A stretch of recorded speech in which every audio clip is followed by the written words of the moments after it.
আজকে তোমাদের জন্য নিয়ে এসেছি কমন একটা সবজি ধুন্দুলের একদম সিম্পল কিন্তু অনেক লোভনীয় একটি রেসিপি। মাঝে মধ্যে এরকম তরকারি রান্না করলে খাওয়ারে আর অরুচি ধরে না। তো ফ্রেন্ডস, আমি তৃপ্তি আর তোমরা দেখছো তৃপ্তির রসোই ঘর। তাহলে চলো আর দেরি না করে রান্নাটা শুরু করে দেই। প্রথমেই তরকারিটি রান্না করার জন্য চুলায় একটি কড়াই বসিয়ে দিব। কড়াইয়ে দিয়ে দিব হাফ কাপ পরিমাণ সরিষার তেল।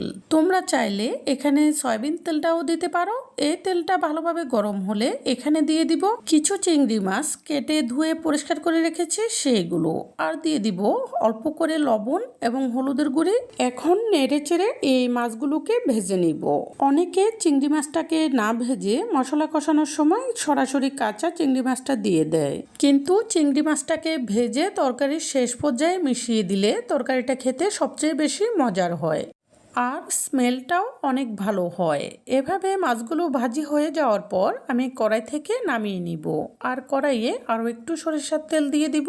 এই তেলটাও গরম হলে এখানে দিয়ে দিব 1 কাপ পরিমাণ পেঁয়াজ কুচি। পেঁয়াজ কুচিটা দেওয়ার সাথে সাথে এখানে দিয়ে দিব 1 চা চামচ পরিমাণ লবণ। লবণগুলো দিয়ে দেওয়ার কারণে পেঁয়াজটা তাড়াতাড়ি নরম হয়ে যাবে আর ভাজি হয়ে যাবে।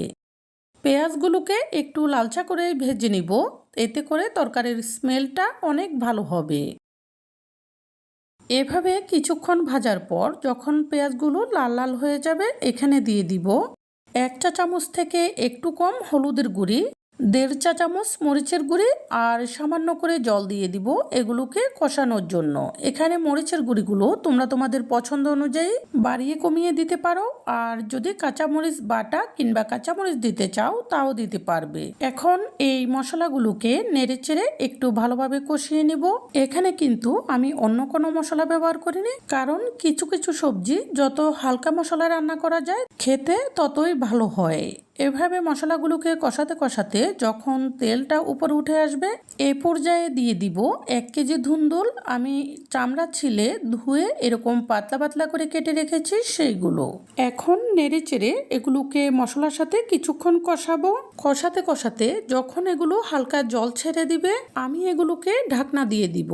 ঢাকনা দেওয়ার পর চুলার আগুনটি ডিম করে কিছুক্ষণ বসিয়ে রাখলে এগুলো নরম হয়ে যাবে আর অনেকটা জল ছেড়ে দিবে, কারণ ধুন্দুল থেকে রান্না করার সময় অনেক জল বের হয়। তুলনামূলক এখানে জলটা কমই বের হয়েছে। কারণটা এখানে বলছি, ধুন্দুল ছিলে নেওয়ার পর ধুয়ে নিয়ে এরপর টুকরা করলে রান্না করার সময় আর বেশি জল বের হয় না।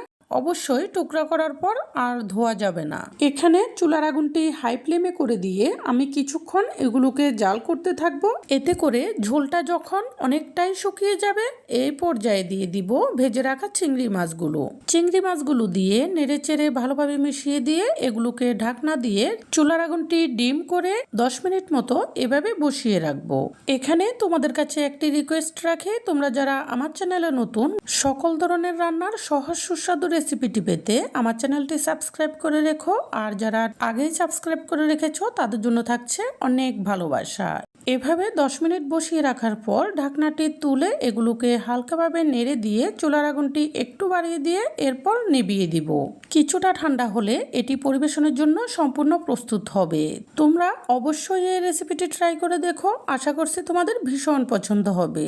রেসিপিটি পছন্দ হলে অবশ্যই লাইক, কমেন্ট এবং সাবস্ক্রাইব করে সাপোর্ট করবে আরও নতুন নতুন রেসিপি উপহার পাওয়ার জন্য। এই বলে আজকের মতো এখানেই বিদায় নিচ্ছি। পরবর্তীতে চলে আসবো নতুন কোনো রেসিপি নিয়ে। সেই পর্যন্ত সবাই ভালো থেকো।